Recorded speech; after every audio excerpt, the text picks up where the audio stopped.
you go. Good evening, everyone.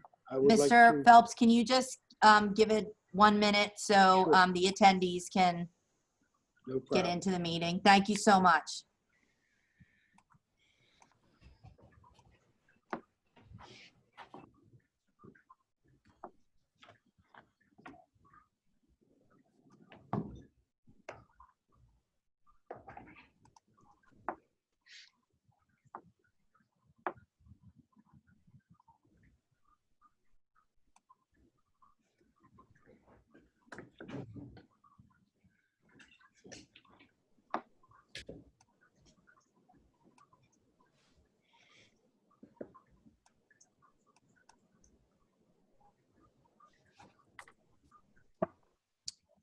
I think whenever you're ready, Mr. Phelps. Okay. Good evening, everyone. I would like to bring the August 19th, 2020 meeting of the Interboro Board of School Directors to order. Ms. Caldwell, could we have a roll call, please? Ms. Fagan? Here. Mr. Harris? Here. Mr. Goldsboro? Here. Ms. Verricchio? Ms. Joseph? Here. Mr. Evans? Here. Mr. Chavone? Here. Mr. Phelps? Here. Okay. Mr. Evans, can we have the invocation and the pledge, please? Yes, sir. Heavenly Father, please hear our prayer. Bless all schools, colleges, and especially the Interboro School District, and grant to this board in their deliberations this evening the spirit of wisdom, truth, and knowledge, especially as we head forward in these uncharted waters with the opening of school as either virtual, part-time, in-person. I know everybody in the staff is doing their level best to make it work for the students in the community. So what is undertaken always be done in charity and in peace, and what we do might be for the benefit of others. And all this we ask in your name with patience. Amen. Amen. I pledge allegiance To the To the flag flag of the United States of America, for which it and the stands, republic for which it stands, one nation, under God, indivisible, with liberty and justice for all. Okay. I would just like to let everybody know we did have an executive session tonight before the meeting for tax assessments. Moving on to number 2, public comments. Mr. Evans? What I'll do is I'll read the statement. Okay. Please note that the opportunity for public comment will be through the Zoom platform. All board members have the ability to see and read the comments through the Zoom chat features. Many questions have already been answered, so we ask that you please refer to the district website for the frequently asked questions available from the July 13th, 2020 and July 29th, 2020 meetings. The board will not be responding to questions during tonight's meeting. Rather, any new electronic questions raised tonight that are pertinent to the community will be added to the FAQ and posted to the websites.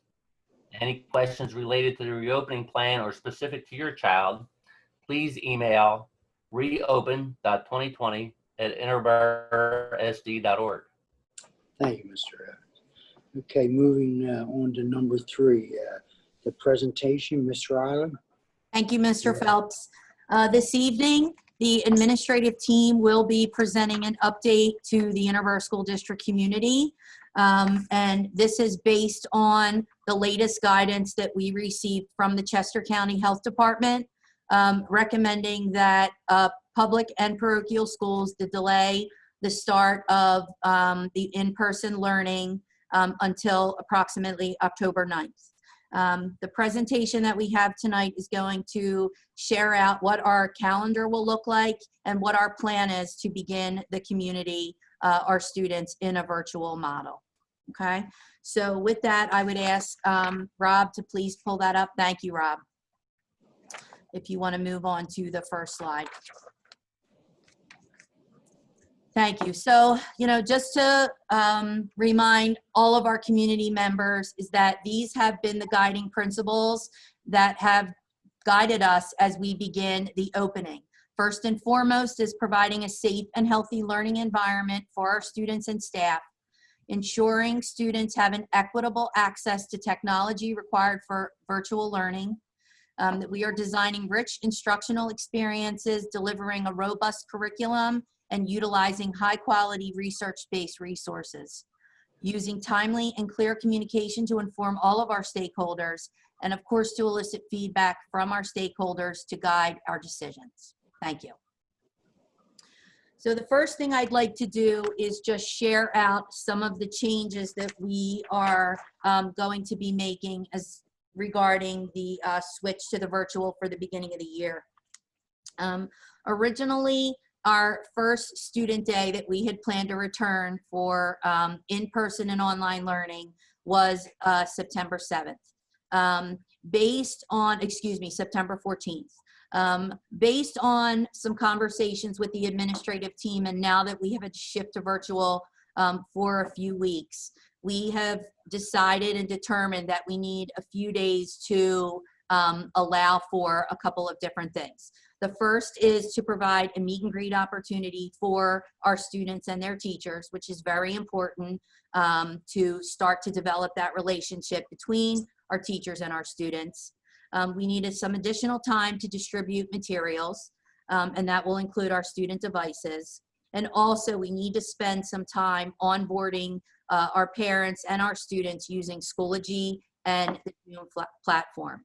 We will be offering a number of workshops for our parents, and they'll be scheduled during the day and some in the evening to accommodate parents' work schedules. So we will begin virtual learning for our students on September 17th, which is a Thursday. And our goal to return to school, you'll see that's from September 17th through October 2nd, which is a Friday, with our goal to return to in-person learning on October 5th. We will be utilizing the threshold recommendations that the Chester County Health Department is providing to us.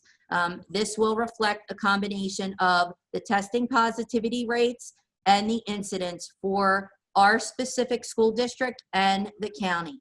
Originally in the work session on Monday night, I had stated that we would probably looking at an October 12th, but based on the most recent conversations that the county superintendents had with Jean Kasner, who is from the Chester County Health Department, I believe that we have some flexibility there. And my goal and the goal of this administrative team is to get the students back to in-person learning as soon as we possibly can. And I just want to be clear with parents.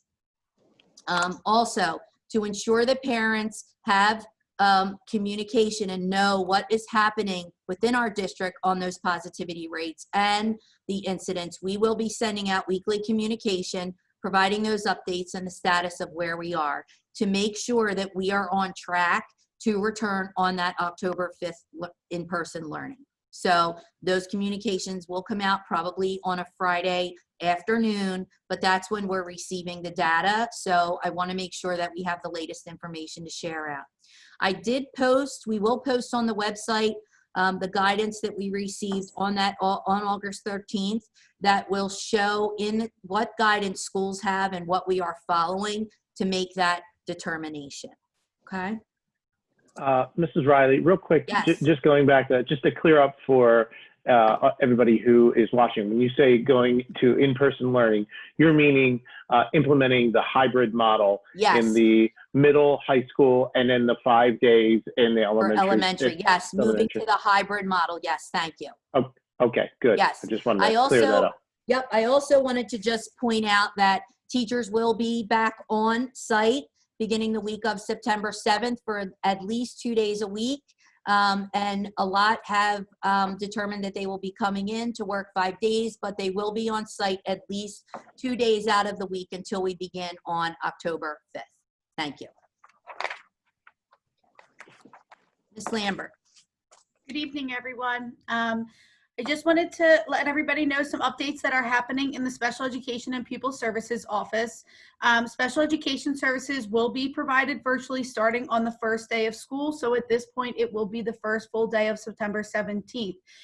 Your case manager, who will be your case manager for the entire year, no matter what program you have picked. The principals have done a fine job of making sure that your child's case manager does not move no matter what. So even if you start out as an iCyber student and then choose to brick and mortar by the end of the year, your case manager will remain the same. And we did that because we had stated from the beginning that the special education programming is a fluid model.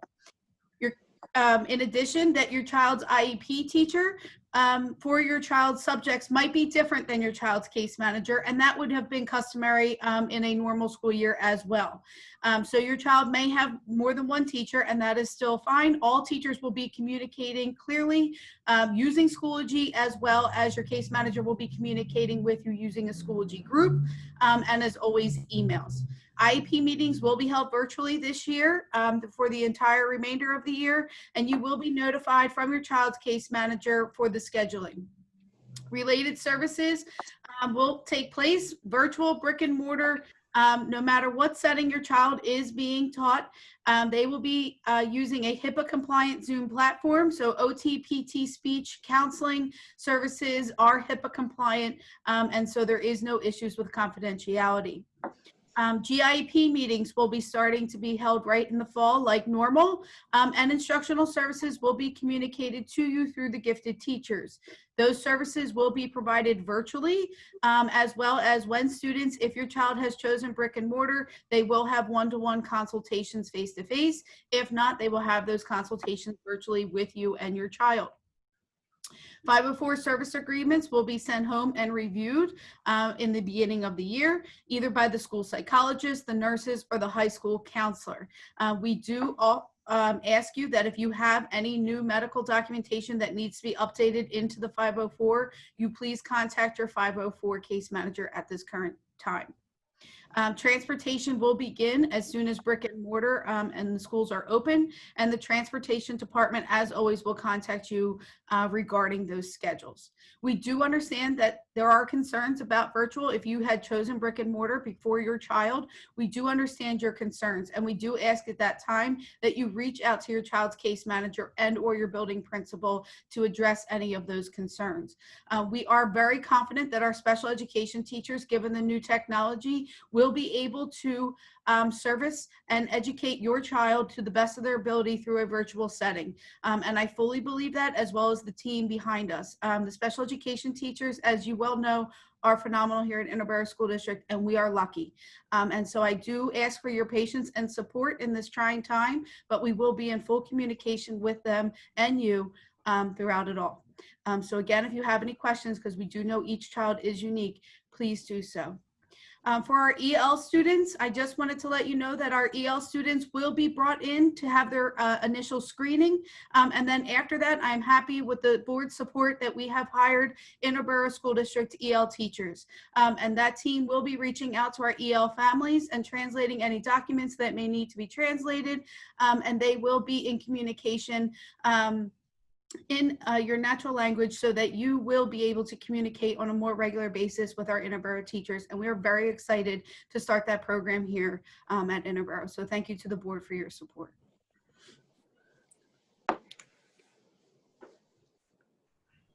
Good evening, everyone. This is Valerie Ekman. I'm the Director of Curriculum and Instruction for the district. I also oversee the Pre-K Counts grant. So we had surveyed our 51 Pre-K Counts families a few weeks ago to ask preference for either starting the year in person or through a synchronous model.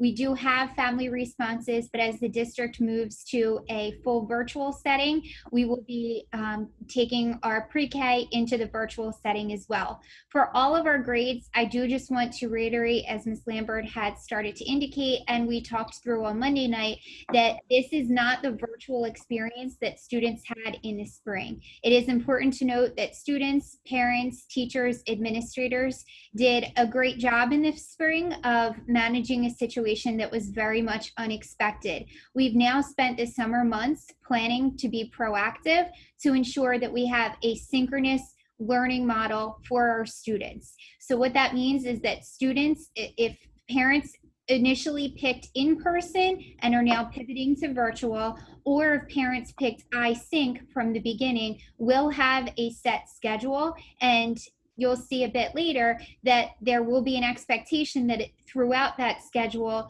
there's live interaction with teachers and peers throughout the day. The pre-K schedule is an example of this.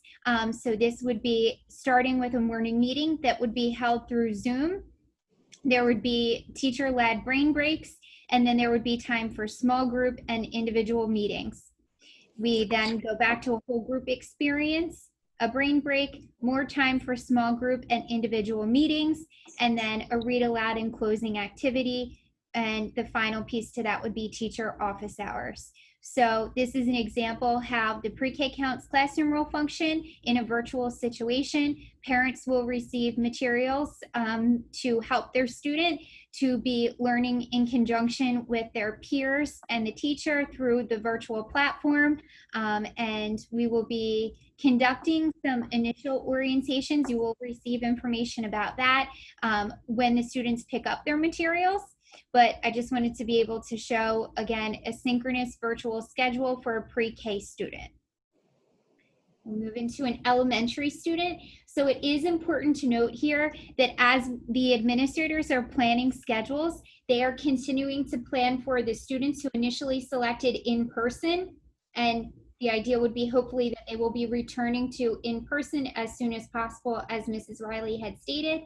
For the students who had initially selected iSync, they are receiving a schedule. That schedule will not change as we transition our in-person students back to the classrooms, and then our iCyber students. So the administrators are designing 3 separate schedules for the students. The schedule that the in-person student receives will then carry over from the virtual setting right into the in-person setting. So they will continue to have the same teachers in these virtual weeks, and then once they see them and transition to that in-person model, they'll have those same teachers. So this is an example of what a student schedule will look like in the virtual model. Again, this is an iSync student schedule, or a student who initially was planning to attend in person, and now that is on hold, but will be participating synchronously virtually until that date when we can return to the classrooms. So the students will begin with a morning meeting, which would be with their class. And again, when students transition into the classroom, these would be the same students that they would be having in their classroom. They would move into an ELA block, and we'll go through a little bit what a block will look like on the next slide. You can see that there will be a power block. So some things that will happen in that power block are listed there. This would be when students are doing prescriptive software or receiving specific interventions if those interventions are needed. They'll then have,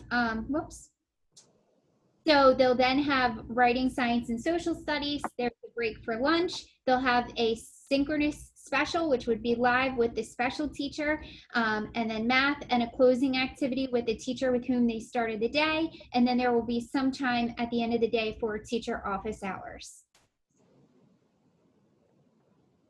Okay, if you transition to the next slide, this is an example of what a teacher schedule would look like. So you can see the teacher in a virtual setting will start the day with a morning meeting. If I am the ELA teacher, the ELA teacher starts the day with a morning meeting. They then have 4 sections of ELA throughout the day. You can see here that there's a note that this section is iSync. So this would be a teacher who, let's just take first grade at Norwood School. This teacher is teaching first grade at Norwood School. Section 1, 2, and 3 would be the sections that were originally slotted to be in person. For the time being, for the next 3 to 4 weeks, they're planned to be virtual through a synchronous model, but these would be the in-person sessions. And then that 4th session is actually an iSync session. So in that 4th session, this will be a group of students who will not physically be sitting in front of the teacher, but would be in front of the teacher in a virtual means. And this is based on our numbers that we received from families who completed the survey. Most of our teachers will essentially have 3 in-person sessions and then 1 session that is virtual, that is either iSync or iCyber. At the end of the day, the teacher, after they close out, the teacher has prep, and then time is built in for building meetings and common planning. Okay, so this would be a learning plan for elementary students who are engaged in instruction. So in that block that you just saw, there's 55-minute blocks. So an elementary synchronous student essentially, and this would be in grades K to 6, has 4 synchronous blocks that are built into their day. There's a block for math, a block for ELA, a block for writing, science, social studies, and a block for a special. So there are 4 synchronous blocks that live instruction and interaction is happening with teacher and peers.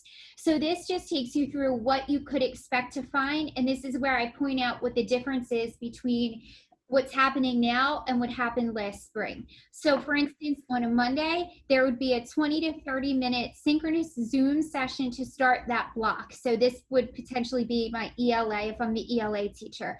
I would take my ELA students, I would do some sort of an engaging icebreaker activity, review work from the week before, provide an overview of what we're going to do this week, and have a whole group lesson introducing new concepts. From that, I would provide students with some independent work. I would leave a Zoom link open so that students could jump into my Zoom room to ask questions or receive feedback. So this is what my Monday would look like. Tuesday, Wednesday, and Thursday look very similar to each other. I would pull all of my students together for an initial whole group instruction, and then I would start to pull small groups. A lot of what teachers do is very differentiated in the classroom, so they will be able to differentiate and pull small groups via the Zoom platform. So I would assign my, let's say, group one, you're going to meet today from, let's say, 9:15 to 9:30. This is the link and I expect you to jump into the Zoom session at that time. I'll let you in. They leave. My second group of students jumps in. And then at the end, you would allow for an open Zoom, if you will, where students would be able to jump back into the Zoom session, ask questions, receive feedback. So that's what Tuesday, Wednesday, and Thursday would look like. Again, these small groups would rotate and the teacher would be keeping track of when they had seen the small groups. And then on Friday, a little bit longer of a whole group session. There's opportunities in there for formative assessment. And then at the end of that, students would either be completing independent work or would be working with the teacher if there were, it was a topic that they needed further assistance on or needed to be accelerated in.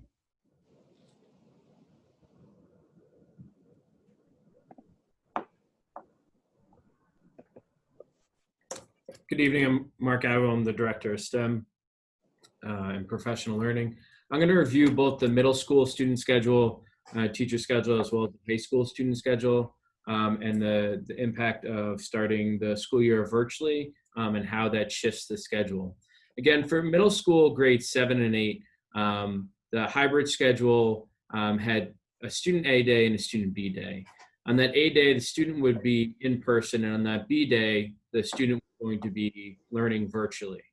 With the shift to starting the school year virtually, you can see the changes on the right-hand side are indicated in red. So on their A day, when they would have had ELA, math, science, and a special in person for 90 minutes, those would now be synchronously taught. So students would be at home on the computer while teacher is teaching them in a synchronous format. The student B day would actually remain exactly the same. They would have the opportunity to meet with their teacher to work synchronously for half the amount of time, a 45-minute session. And then they would also have asynchronous work that they would be expected to complete throughout the day.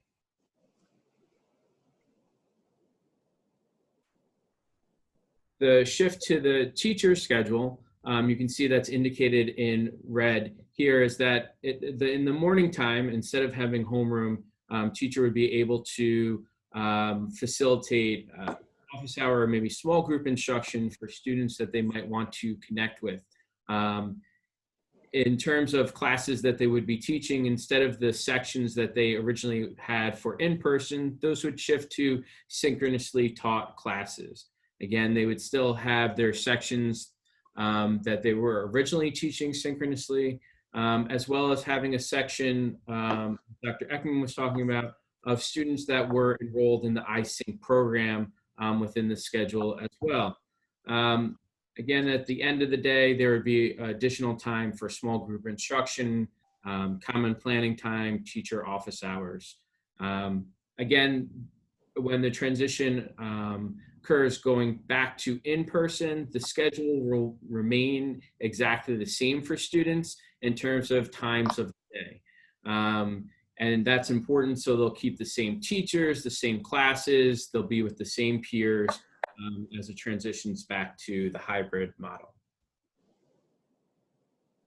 In terms of the setup for synchronous learning and what it would look like, during their core instruction periods, the times when they have 90-minute blocks, it would be broken up into different sections that would allow for direct instruction from the teacher, engaging the whole class, and then would also allow for opportunity for small group work with the teacher using breakout sessions through Zoom sessions, allowing students to work with peers, but also to work in a smaller group environment with the teacher. And then part of that time would also be devoted to allowing students to work on their assignments independently. So a similar model to that within the classroom, where teachers use a combination of direct instruction, working with the class as a whole group, giving students opportunity to work cooperatively together, and then allowing students to independently apply the learning concepts through independent work. On a B day, when students traditionally would not have been in school in this hybrid model, it would look similar to where they would have just a smaller amount of time of whole group work together with the teacher, and then they would be given time to work asynchronously, work independently on tasks. This would also allow time for the teacher to pull small groups together in order to address learning needs, strengths, extend learning for students. For the high school schedule, similar, it's the hybrid schedule. It had 2 days, student A day and the student B day. As you can see, if we were returning in person with a hybrid schedule, students would be in person on the A day taking their core classes, and on the B day, they would be taking their elective courses synchronously, asynchronously in a remote virtual learning environment. For a virtual start to the school year, as you can see on the right-hand side, the changes are indicated in red. So instead of the A day where students have their core classes in person, those core classes will be taught synchronously. It would be the same amount of time for those classes. That would not change. And the students' B day, the elective courses, would look exactly the same. In terms of the impact on the teacher high school schedule, the shift again in the morning, there is time instead of a homeroom period for teachers to possibly have office hours, meet with a small group of students or students one-on-one, either to extend learning or to remediate learning for particular groups of students. And then you can see, instead of having in-person instruction, those in-person classes would switch to synchronous learning, where they're engaging classes in that fashion.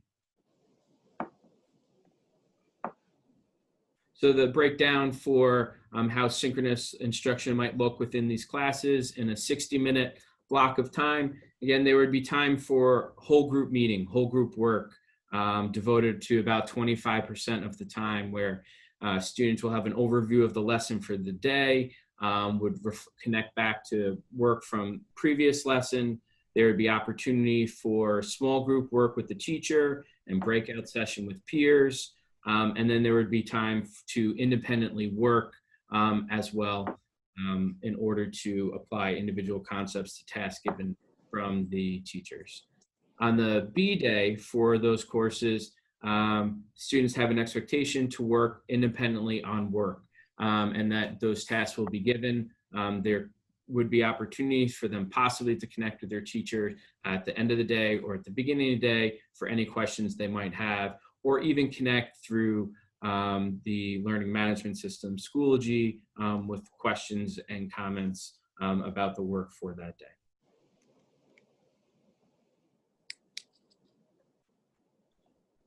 So these are some examples of what you can expect to be happening in whole group, small group, and individual sessions. So the purpose behind the whole group sessions, the purpose for pooling small groups, and then how teachers will be meeting individually with students via Zoom as well.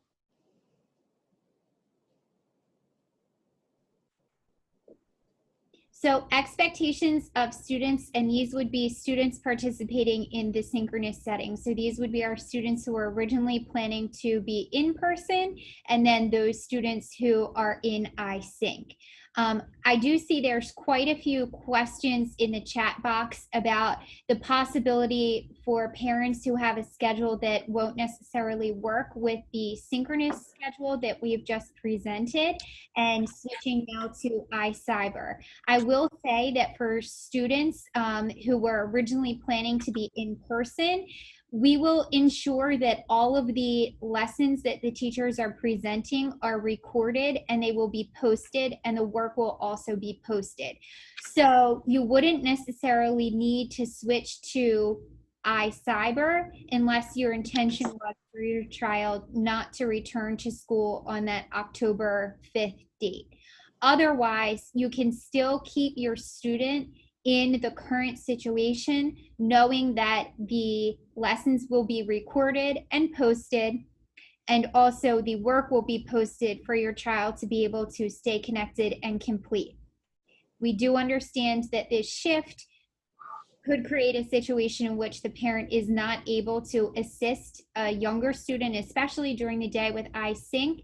So therefore, the recordings and the work through Schoology will be available to be accessed by those students. So in a synchronous setting, for our iSync students specifically, and then for those students who are able to, that were originally planning to do live in person, but are now switching to a synchronous situation, a synchronous schedule until they can return to the school buildings.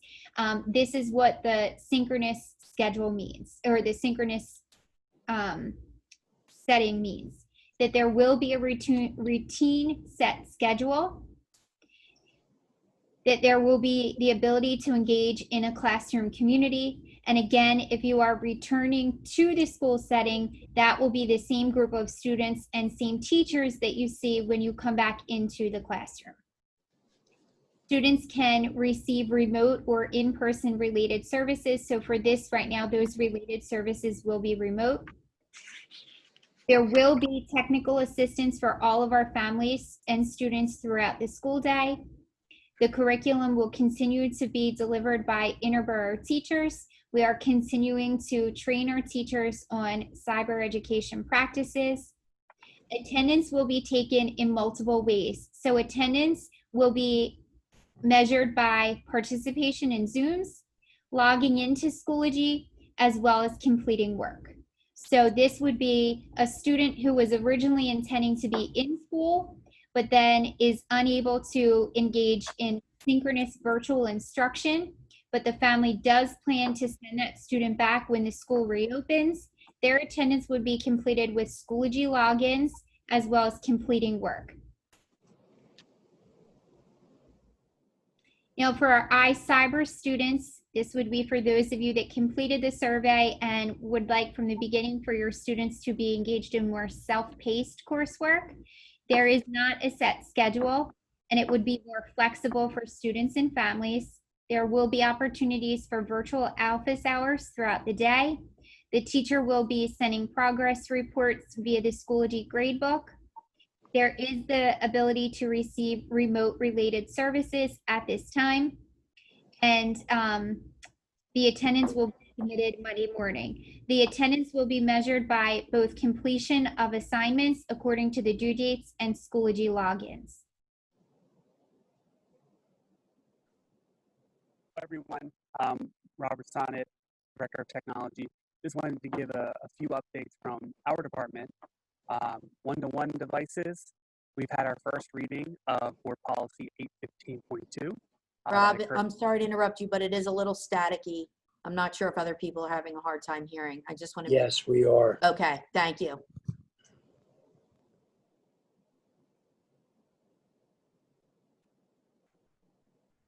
It's also a low volume.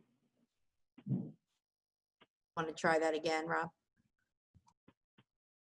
While Rob is getting situated, I can respond to the question of how kids will be marked absent. I think how kids being absent work with cyber school. So for iCyber specifically, there will be due dates for assignments. So the expectation is that there would be a minimum of one assignment that would be given per day. And by Monday morning, all of those assignments would need to be completed for the student to be counted as present for the day for that particular course. We are following some new guidance from PDE, which now bases virtual learning attendance on both logging in as well as completion of assignments. How about now? Does it sound better? Still a little louder, but staticky. still staticky.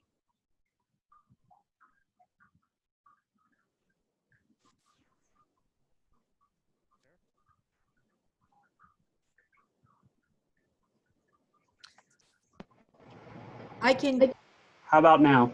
yep, that's better. Yep, That's good. perfect. Great. Okay, so again, sorry about that, folks. I'm Rob Sonnet, Director of Technology, and I just wanted to provide a brief update from the Technology Department. One-to-one devices, we had our first reading of Board Policy 815.2, which kind of goes over the guidelines for the District one-to-one program. There will be a second reading coming up, and then board approval after that. I wanted to highlight that at this moment, we have discussed a technology fee in the past, but currently we've decided that no technology fee will be assessed because we are starting off virtually. There is also a delay in the shipment of the K2 touchscreen Chromebook tablets until November. This is very unfortunate, has a lot to do with imports from China being delayed. So we were given a mid-November date, but our plan is to pivot and we're going to use regular Chromebooks for K-2 students, and those Chromebooks should arrive in September with the goal of swapping those devices back when they arrive and they're set up. Additionally, a digital tech agreement will be sent out by the building principals over the next 2 weeks. That's going to be the best way for us to be able to give you our agreement, for you to sign off that's okay, and we should then have your devices set up for the 14th, 15th, and 16th. So family tech support and resources, as always, similar to what we did with the closing, should a student need help, we always ask that you please email techhelp@interboro.sd.org. We have our new support portal set up, ready to go, and we believe that we're going to have faster response times and also be able to resolve your problems a lot quicker. Along with the Tech Help email, we'll also have troubleshooting resources available in each Schoology course, and that is going to be a link to the Tech Help email, as well as troubleshooting videos and guides that hopefully you can use to solve problems before you need our help. So that's the technology update.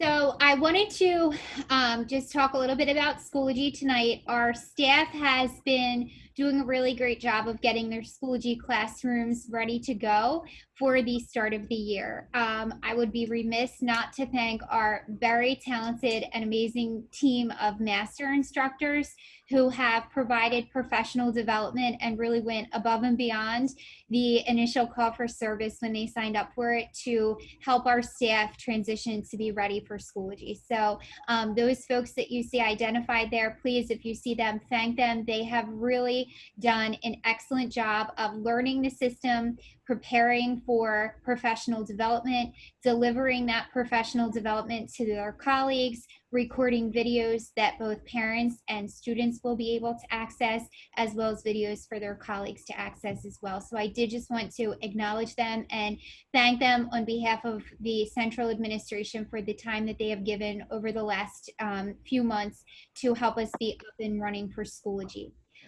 Being up and running for Schoology means that we will have a student onboarding process. So our teachers will be prepared to begin to have students work in Schoology on that first day of learning, which would be September 17th. There will be different activities that all teachers will be doing with their students to ensure that students feel comfortable utilizing the platform.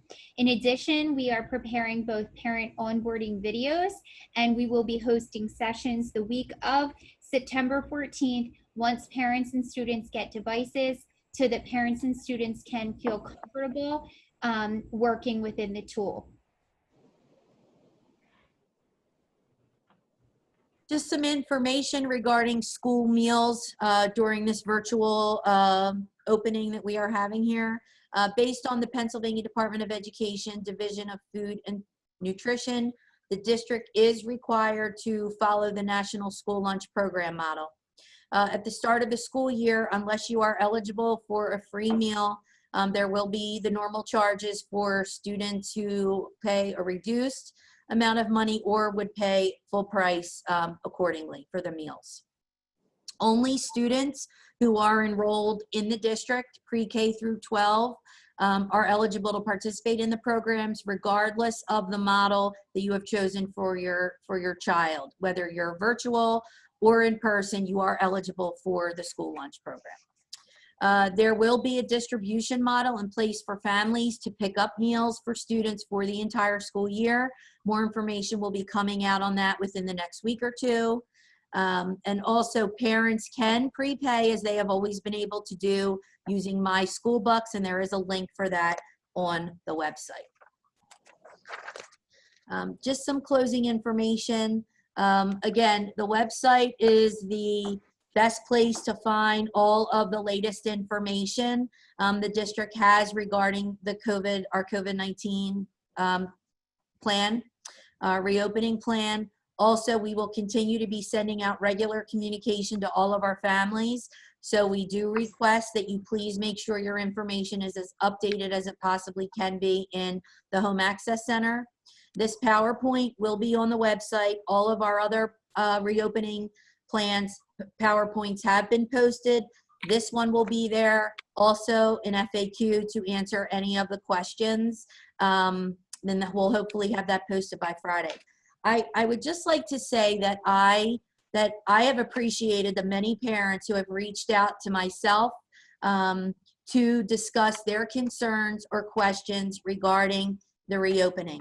I do feel as though there is some misinformation out there, and I would appreciate it if parents would please reach out to me or any of the administrators, building administrators, if you have questions or want to know about some of that information that may be out there, to please contact us. We really want to talk with parents and answer questions and address concerns and help parents to make decisions that are in the best interest of their children. You know, this is not easy for any of us who are going through this right now from an educational standpoint as we are developing this program, as well as many of the administrators and our families who are in this own situation with their children. You know, this administrative team, the board of directors, we want our children back in school, and we want them in school every day. And this weighs very heavily on this administrative team as we have to constantly pivot to address these health concerns that are out there. And I know that families are struggling right now with this, that we are opening, but our commitment has been from the very beginning that we will open, and we will open 5 days a week for our elementary students. And that is not happening across this county. And that is something that I am committed to, because I know that work is an issue, childcare is an issue. This is not ideally how we want to go back, but I have to have the safety and health of our kids and our staff in the forefront. And that right now is what is driving this decision. We will make every effort with the information that is out there to have our students return to school as soon as they possibly can. And I need to say that because I'm not so sure that parents feel that we are making the best interest of our students, and we really are. So I appreciate the patience. I appreciate a lot of the feedback that we have received from parents, and we are here to answer your questions and help you make the right decision for your children. So I just felt it was important to put that out there. I also cannot thank enough the central administrative team who have put in countless hours. This is not a 5-day-a-week, 9-to-5 job right now. This is a 18 to 20 hour, 7-day-a-week, because we are addressing every facet of this educational system that we call Interboro and pivoting through these different models. I can't express the gratitude and the work and the time that they have put into this. The building administrators that support staff, we are committed to putting a quality plan together for our children. And this is not a one-person team. This is everyone who makes up this system is working towards providing this education. And the board, thank you for your support. There's been a lot of meetings, more than we've ever had during the summer months, just trying to address COVID, the presentations, and I appreciate your support.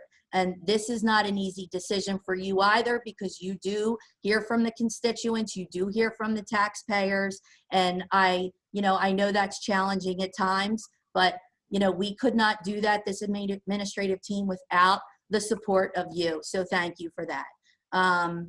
And we're ready. We're going to do our best, and I'm hopeful that we will return on October 5th, that first day in October. I do want to make one other plea here. Wearing masks, social distancing, following those guidelines are critical, and they do have an impact on when we return to school. So if I stress anything, please follow the guidelines that are out there, and follow those, because as I said, they do impact us, and we want to get back to school as soon as we possibly can. So thank you very much. And I appreciate the time for the board to allow us to update the community on where we are as far as reopening. Thank you. Thank you, Ms. Riley. I would like to thank the administrators also, just real quick. I don't want to drag this out, but I know it cannot be easy. They sit here and for a week straight work endlessly on trying to get something together. And then at the end of the week, none of it counts, because now everything has changed. Now it's a whole nother plan. So it cannot be easy, like every other week, coming up with a new plan, how we're going to do it, how we're going to do this. So I know you're working endlessly, and you have the deep appreciation of the board. Every one of you, we do appreciate it. Thank you. And I do want to acknowledge too that we have had many of our teachers volunteering their time during this summer to be on these planning committees, and they have helped us create this model. So I do want to put a word of thanks to all of the teachers, the IA leadership. They have been working with us to create this because they recognize that this is a team effort, and we need to work with them as well to prepare the best model that we can. So I do want to acknowledge our teachers and the work and the support that they have given us over this summer to get this plan in place. So thank you. That's family. Okay, moving on to number 4, Mr. Evans.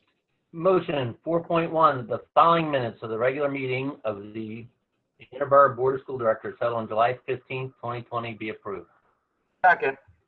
Motion has been moved and seconded. Are there any questions or comments from the board?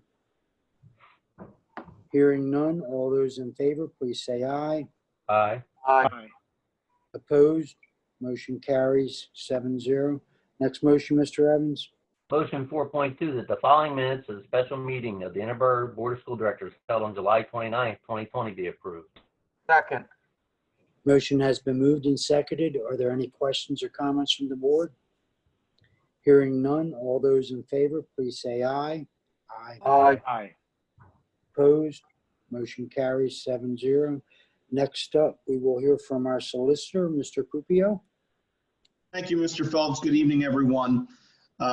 As Mr. Phelps mentioned, we had an executive session just prior to this meeting to discuss the reassessment process.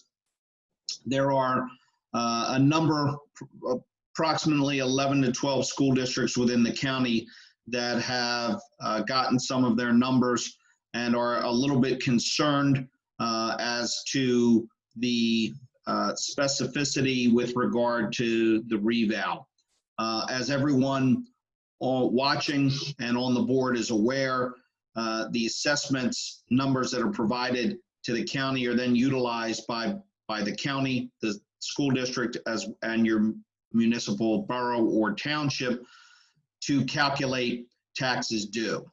So it is extremely important to your constituents, to the school district, and to all parties involved that the reval be as correct as possible. So we are monitoring that situation, trying to speak with the county to correct any inconsistencies that we see.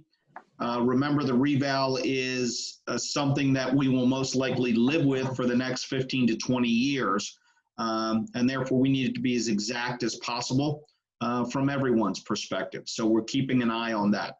There is a motion later in the agenda that is a motion that allows the district solicitor, which is my office, to file appeals as we observe those properties, specifically certain commercial properties that appear under assessed. So we'll be looking at that as we move forward. Additionally, obviously, the things that Mrs. Riley and the rest of the administrative team just discussed with regard to back to school have been all consuming, and with guidance coming from everywhere, from every source that is often different. There really is no manual or model for it. And everyone is trying to come forward with what does that mean for students? What does that mean for the district? What does that mean for the board? And what are the legal ramifications of each and every one of the decisions that you all make throughout the course of this pandemic? So none of those things have a manual, and we look for best practices, best advice, and try to keep it at a level that makes sense for all involved. Unfortunately, that's not always the case. But I would say to you, I would echo the comments and just that Mr. Phelps made and echo them to you as board members. Your administration has been diligently communicating with my office as well as the other superintendents to be on top of any new adjustments and are able to, and therefore in a position to heed any legal advice that we are able to provide. So thank you kindly. That would be my report for this evening, Mr. President. Thank you, Mr. Pupia. Moving on to number 6, Mr. Evans, financial. Yes, from the Office of Finance, motion 6.1, that the treasurer's report for the month ending July 31st, 2020 be approved. Second. Motion has been moved and seconded. Are there any questions or comments from the board? Hearing none, all those in favor, please say aye. Aye. Aye. Opposed? Motion carries 7-0. Next motion, Mr. Evans. Motion 6.2, that fund disbursements in the amount of $10,084,906.94 be approved. Second. Motion has been moved and seconded. Are there any questions or comments from the board? Hearing none, all those in favor, please say aye. Aye. Aye. Opposed? Motion carries 7-0. Next motion, or do we have any correspondence, Mr. Evans? No, sir. Okay. Moving on to number 8. In the Office of Personnel, motion 8.1 to 8.8, starting on page 2 and ending on page 5, that the following personnel actions be approved. Second. Motions have been moved and seconded. Are there any questions or comments from the board? Hearing none, all those in favor, please say aye. Aye. Aye. Aye. Opposed? Motion's carry 7-0.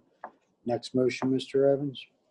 Motion with regret that the following retirements be approved. 9.1, Gary Mayer, special education learning support teacher at Tinicum School with 14 years of service to the district, be approved for retirement effective June 12, 2020. And 9.2, Diana Hillengas, information technology specialist with 9 years of service to the district, approve her adjusted retirement date from November 9, 2020 to August 31st, 2020. Second. Motions have been moved and seconded. Are there any questions or comments from the board? I would just like to thank both of them for their service to the district. We always appreciate it. Hearing no other comments, all those in favor, please say aye. Aye. Aye. Opposed? Motion carries 7-0. Next up, Mr. Evans. From the Office of Curriculum and Instruction, motion 10.1 to 10.6, beginning on page 5 and ending on page 6, that the following items be approved. Second.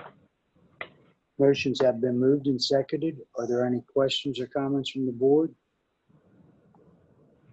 Hearing none, all those in favor, please say aye. Aye. Aye. Opposed? Motion's carry 7-0. Next motion, Mr. Evans. From the Office of Special Education Pupil Services, motion 11.1 to 11.14, ending on page 7, with the following items be approved. Second. Motions have been moved and seconded. Are there any questions or comments from the board? Hearing none, all those in favor, please say aye. Aye. Aye. Opposed? Motion's carry 7-0. Next up, Mr. Evans. From the Office of Technology, motion 12.1 to 12.3, that the following items be approved. Second. Motions have been moved and seconded. Are there any questions or comments from the board? I did have one question, Ms. Wright. That Zoom license, does that cover like the entire district or? Can you Go ahead, Rob. hear me?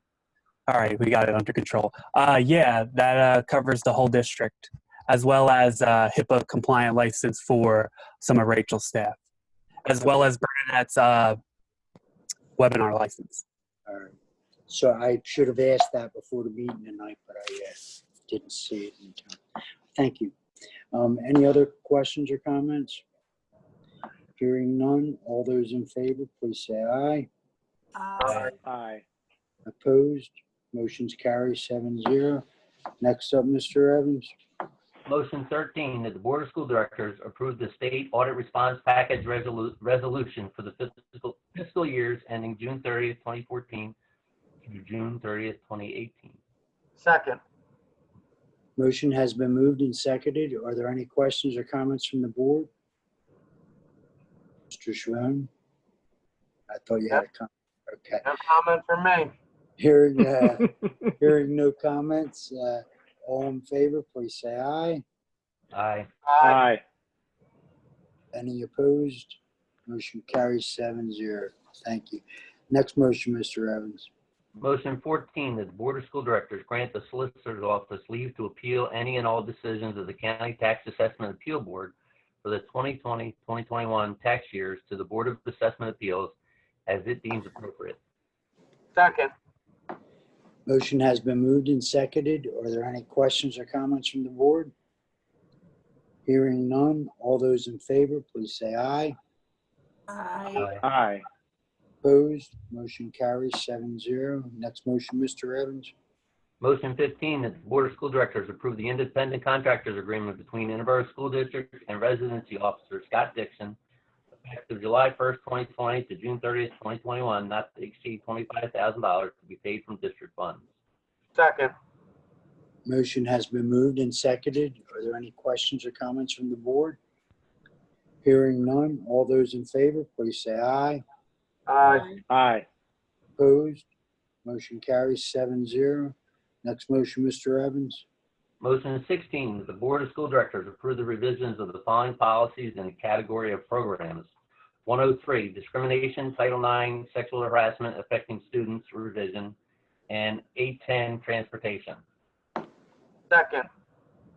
Motion has been moved and seconded. Are there any questions or comments from the board? Hearing none. All those in favor, please say aye. Aye. Aye. Opposed? Motion carries 7-0. Next motion, Mr. Evans. Motion 17, that the Board of School Directors approve the first reading of the following policies in the category of operations.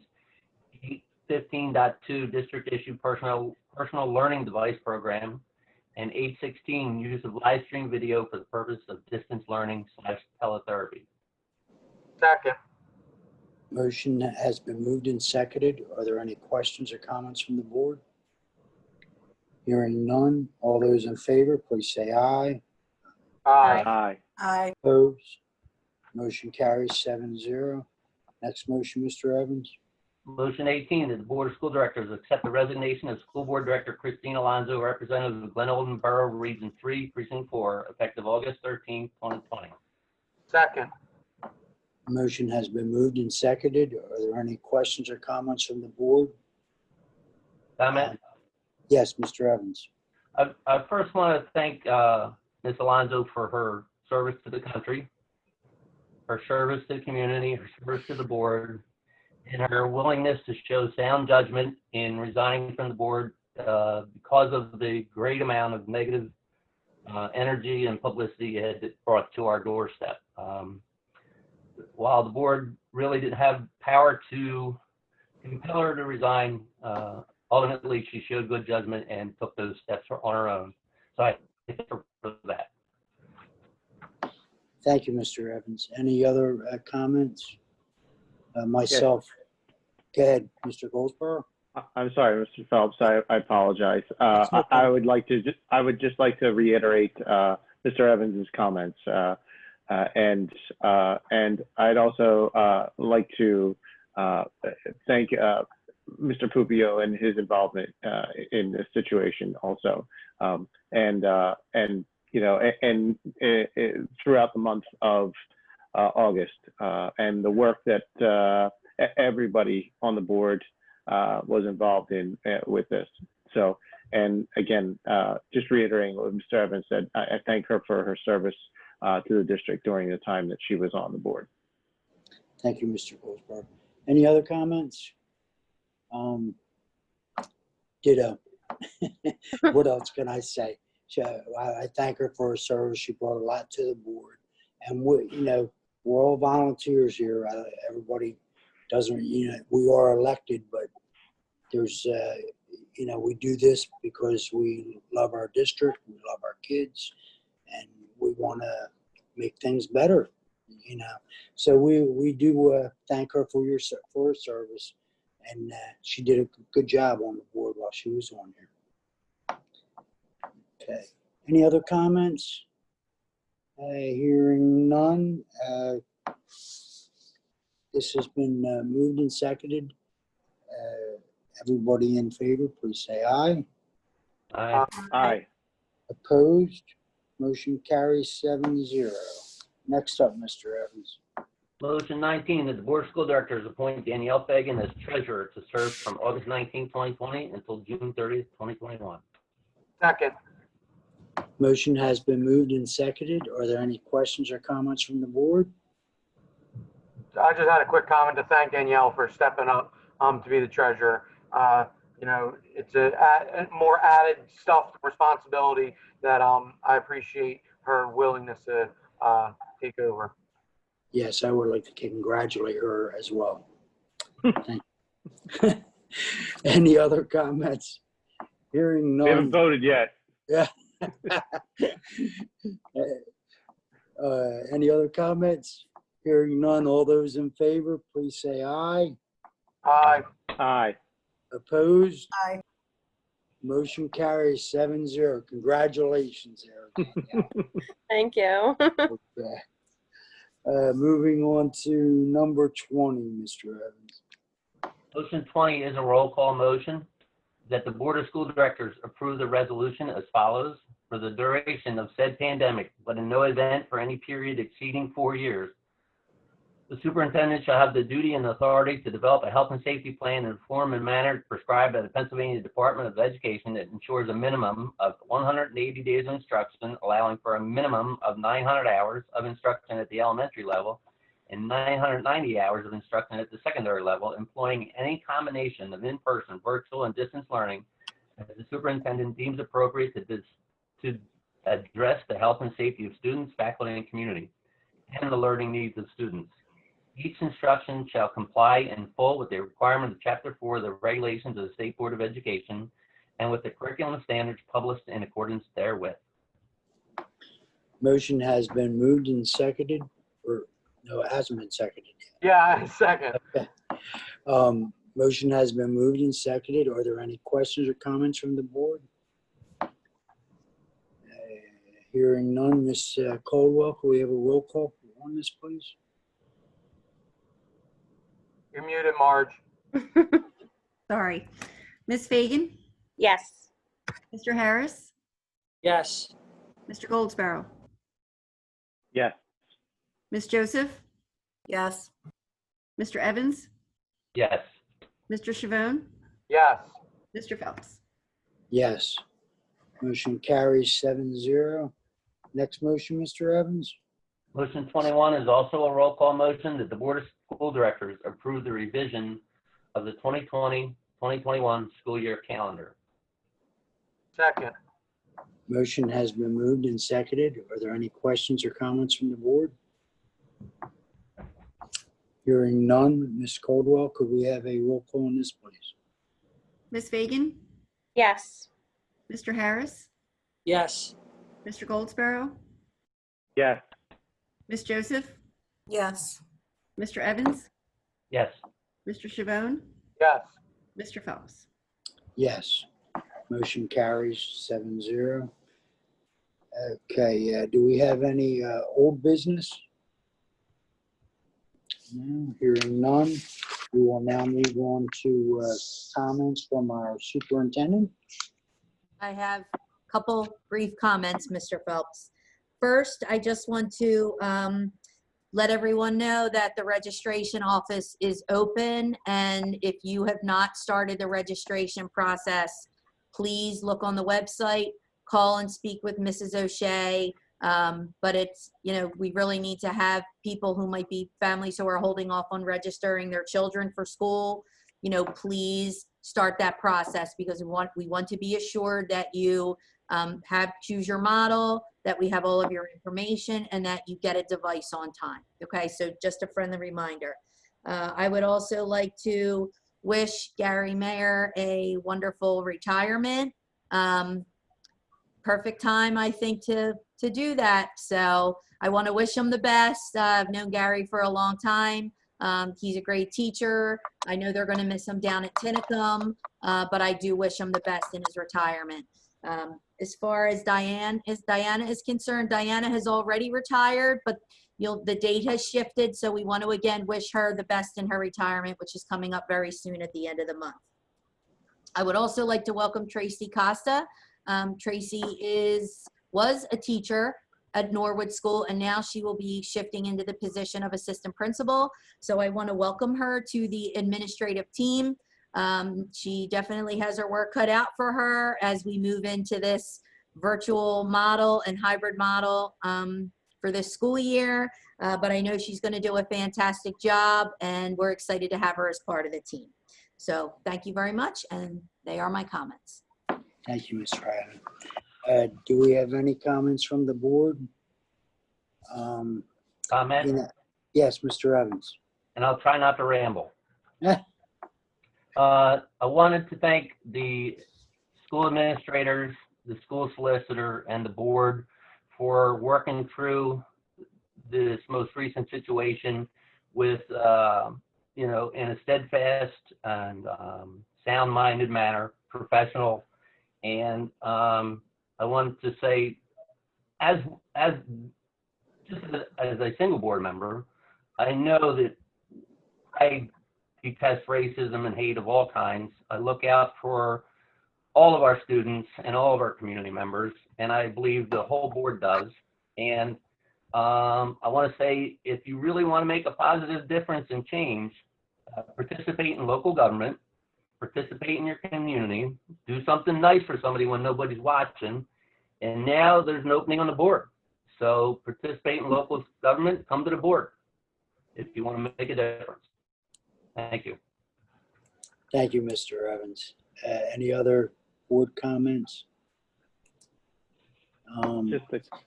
Yes, Mr. Goldsboro. Just a quick comment of just my thanks to all of the administrators and Mrs. Riley and for putting together this plan, for continually changing, and to the rest of the members of the board, making yourselves available during this month. There's been a lot that has happened this month already. It's not over, but there's been a lot that's gone on, and I am proud to be able to work with you all. And I just want to say thank you. Thank you, Mr. Goldsboro. Any other comments? Going once, going twice. I have just one quick thing. You know, I love all of our administrators. I think they all do a fantastic job. But I would just like to thank Ms. Lambert.